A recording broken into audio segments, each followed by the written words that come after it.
औज़ुबिल्लाहिमिनश्शैतानिर्रजीम बिस्मिल्लाहिर्रहमानिर्रहीम सल्लल्लाहु अलैहि वसल्लम। हम विटामिन डिस्कस कर रहे हैं और विटामिन में आज विटामिन B3 और नायासिन डिस्कस करते हैं।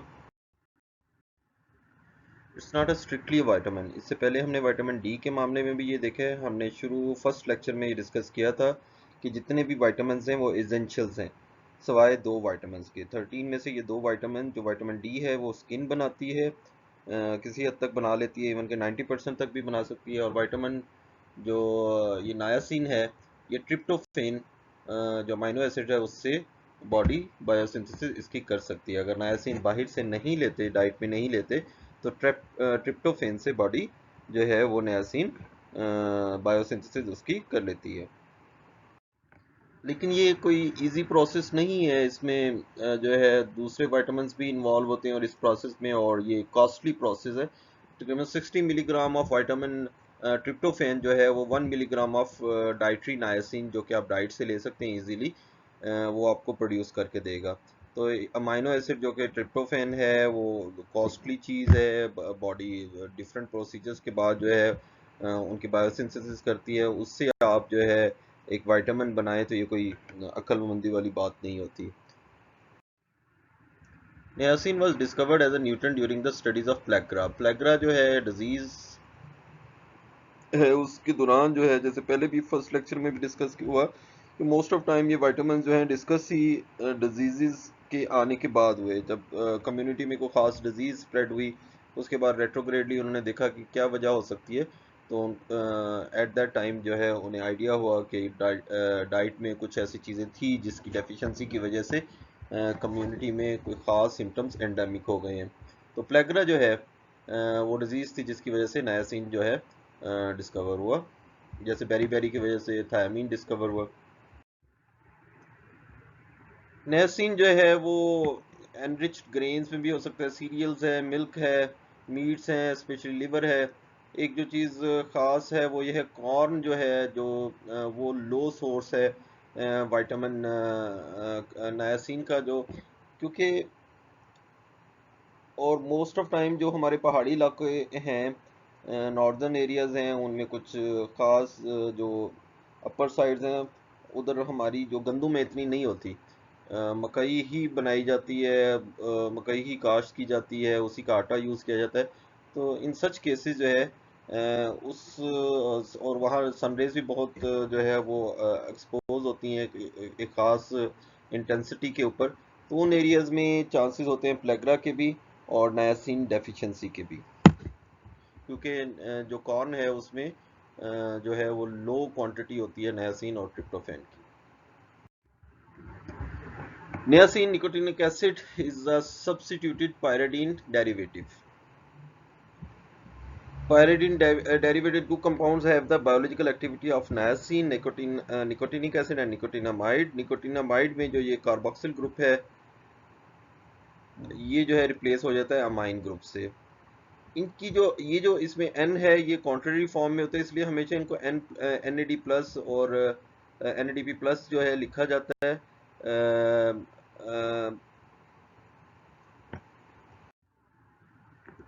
ये बेसिकली डाइन्यूक्लियोटाइड फॉर्म में होता है। The compound is called dinucleotide because it consists of two nucleotides joined through their phosphate group. One nucleotide जो इस डाइन्यूक्लियोटाइड में है वो एडिनोसाइड एडिनाइन न्यूक्लियोबेसिस है, और जो सेकंड है वो निकोटिनामाइड, जो अभी ऊपर हमने इसका स्ट्रक्चर देखा। अभी देख द बायोलॉजिकल एक्टिविटी कोएंजाइम जो है वो इनकी अमाइड फॉर्म जो है, ये NAD प्लस और NADP प्लस हो सकता है। ये इसकी कोएंजाइम फॉर्म है जो एक्टिव फॉर्म है। चलिए यहाँ देखें जी, राइबोज और एडिनाइन। राइबोज डाई न्यूक्लियोटाइड है, राइबोज, ठीक है, और एडिनाइन राइबोज। हमने कहा डाई न्यूक्लियोटाइड है, एक एडिनाइन राइबोज है और एक जो है निकोटीन जो है निकोटिनामाइड राइबोज है। अब इसमें देखें, फॉस्फेट की वजह से ये आपस में अटैच है। ये कॉन्ट्रेरी फॉर्म में है, N प्लस लिखा जाएगा हमेशा, NAD प्लस लिखा जाएगा इस वजह से।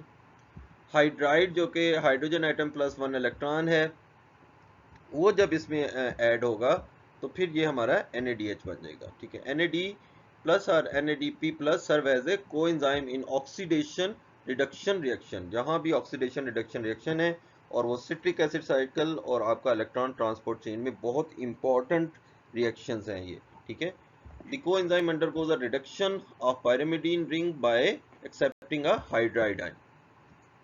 ये जो है एक हाइड्राइड आयन जो है वो एक्सेप्ट कर लेगा जो ये रिंग है, इसके बाद इसकी रिडक्शन हो जाएगी। This reduce form of the NAD plus and NADP are called NADH और NADPH। NADH जो है mostly is produce in the catabolic reaction. जो मोस्टली कैटाबोलिक रिएक्शन होते हैं, ये MCQ भी आ जाता है, वहाँ NADH यूज होता है as a electron transport acceptor. ठीक है, और आगे इसको जो है इलेक्ट्रॉन ट्रांसपोर्ट चेन में यूज होती है ये इलेक्ट्रॉन जो कैचअप करता है।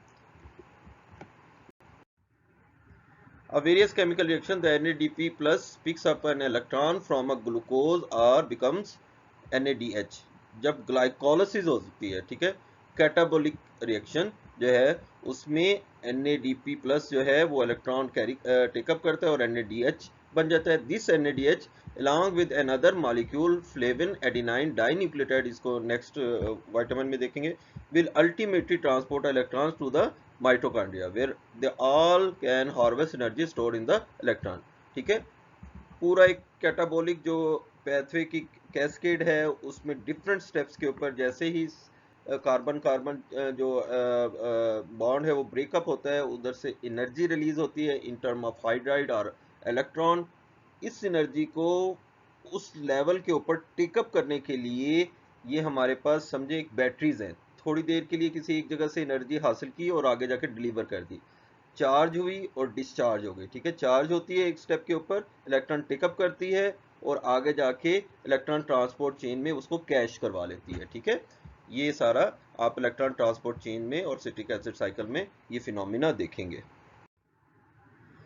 NADP is a source of ADP ribosylation. NAD is a source of ADP ribosylation of the proteins and poly-ADP ADP ribosylation of nucleoproteins involved in the DNA repair mechanism। DNA repair mechanism में भी जो है niacin का बहुत important role है। क्यों? क्योंकि ADP ribosylation करती है, increase the calcium, जो इंट्रासेलुलर कैल्शियम है उसको इंक्रीज करता है और न्यूरोट्रांसमीटर और हार्मोन्स में एक important role perform. ADP ribosylation क्या होता है बेटा? Addition of one or more ADP moieties ribose moieties to a protein using nicotinamide adenine dinucleotide as a substrate। It is a reversible post-translational modification that involves in the many cellular processes like cell signaling है, इसका हम आगे जाके एक manifestation देख लेंगे, DNA repair है, gene regulation है, एपोटोसिस है, बहुत सारे प्रोसेस में ADP राइबोसाइलेशन होती है। अगेन ये प्रोसेस आप सेकेंड ईयर में देखेंगे।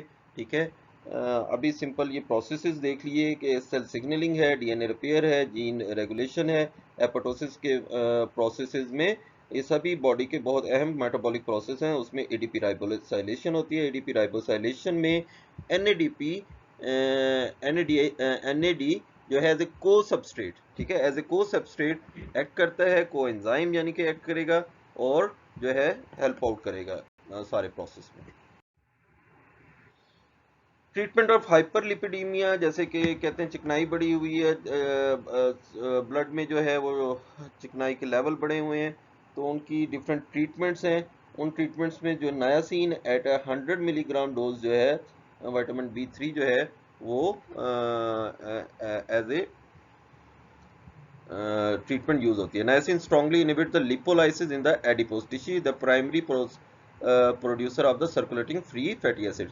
जो फ्री फैटी एसिड्स हैं वो बॉडी में ज़्यादा होते हैं तो ब्लड चिकनाई ज़्यादा हो जाती है। ठीक है, VLDL और LDL ये दोनों बहुत डेंजरस हैं, स्पेशली इनके जब जो है फ्री रेडिकल्स के साथ इनका कम्बिनेशन होता है और ट्राइग्लिसराइड का भी जो है, तो ये हमारे फैटी स्ट्रीक्स और एथेरोस्क्लेरोसिस और MI करता है। तो इस सब केसेस में क्या होता है, जो प्राइमरी स्टेप है, जो इनिशियल स्टेप्स है, जहाँ से ये फ्री रेडिकल्स, ये VLDL LDL ट्राइग्लिसराइड बॉडी में जो जिनकी बायोसिंथेसिस हो रही है, एक तो आप डाइट से ले रहे हैं, तो उस जगह के ऊपर ही इसको स्टॉप कर देता है, ठीक है, एडिपोज टिश्यू से इसकी स्टॉपेज कर देता है। नियासिन रेजेस द एचडीएल, ये हमारा गुड फैट है, इसको ये इंक्रीज करता है, जबकि बैड फैट जो होते हैं उनको डिक्रीज करता है। एक और इसका स्टेप है, जैसे कि मैंने अभी बताया था कि सेल सिग्नलिंग में काफ़ी इंपॉर्टेंट रोल है, तो एक ये याद करने की ज़रूरत नहीं है, एक्टिवेशन ऑफ वन GPR109A एक रिसेप्टर है बाय द नियासिन, इसकी एक्टिवेशन होती है, initiate a signalling cascade that ultimately results in the production of the prostaglandin and flushing, ठीक है। 500 मिलीग्राम की डोज में नियासिन लेंगे तो ये आपको अक्सर ओवर द काउंटर सेल में मिल जाते हैं। नियासिन जो है पड़ी होती है for sake of lipid treatment, और नियासिन जो ये जीएनसी जो है मोस्टली जिम प्रोडक्ट्स में मल्टीविटामिन्स और न्यूट्रिशनल जो चीज़ें हैं उसमें इसका बड़ा नाम है जीएनसी का। जीएनसी की प्रोडक्ट है नियासिन 500 मिलीग्राम। ये बेसिकली करती क्या है, ये चीज़ करती है, ये फ्लशिंग करती है, ठीक है। जो फोटोशूट्स वगैरह होते हैं तो नियासिन की 500 मिलीग्राम की टैबलेट ले लें या इंजेक्शन लगवा लें, तो ये क्या होगा, प्रोस्टाग्लैंडिन को रिलीज करेगा, जिसकी वजह से स्किन की वेजोडाइलेशन होगी, फीमेल में जो है फ्लशिंग जो है हो सकती है, रेड चीक्स वगैरह। ये चीज़ें आप बुकिश नहीं है, सिंपल आपके इंटरेस्ट के लिए ये चीज़ लिखी हुई है। जिम प्रोडक्ट्स में नियासिन अगर आपको कहीं नज़र आए तो उसका यूज़ जो है फॉर दिस पर्पज़ ये हो सकता है। प्लेग्रा जो है इसी की वजह से ये विटामिन डिस्कवर हुआ। 3D याद रखें, बल्कि 4D याद रखें। डर्माटाइटिस है, डायरिया है, डिमेंशिया है, और अगर ट्रीट नहीं होगा तो डेथ हो सकती है। बेसिकली स्किन के इश्यूज भी आ जाते हैं, नेकलेस अपीयरेंस, जो जहाँ सन रेज बहुत ज़्यादा एक्सपोज है, या ग्लव अपीयरेंस भी, ये आप स्किन के जब डिजीज़ पड़ेंगे तो उसमें ये चीज़ें आप देख लेंगे। ज़रूरी नहीं है कि डाइटरी डेफिशिएंसी हो तो जो है नियासिन की डेफिशिएंसी होगी। Heart nerve disease again second year में आप पढ़ेंगे, रेयर जेनेटिक कंडीशन है। इसमें क्या होता है, बेसिकली मेल एब्जॉर्प्शन होती है, नियासिन एब्जॉर्ब नहीं हो रहा होता या ट्रिप्टोफेन एब्जॉर्ब नहीं हो रहा होता। सेकंड क्या होता है, इसका लॉस यूरिन से ज़्यादा हो रहा होता है, ठीक है। तो इसकी वजह से भी नियासिन जो है, अगर आप नॉर्मल भी डाइट में ले रहे हो, फॉर दीज टू रीज़न जो है वो नियासिन की डेफिशिएंसी हो जाएगी। दूसरी वजह जिसमें नियासिन की डेफिशिएंसी है, कार्सिनॉइड सिंड्रोम है, ये भी आप पैथोलॉजी में देख लेंगे। जो है ये ट्रिप्टोफेन जो है वो बेसिकली कार्सिनॉइड सिंड्रोम में वो सेरोटोनिन बनाने में यूज़ होती रहती है, और नियासिन जो है वो डेफिशिएंट हो जाता है, और प्लेग्रा जो है उस कंडीशन में उसमें भी बॉडी में हो सकता है।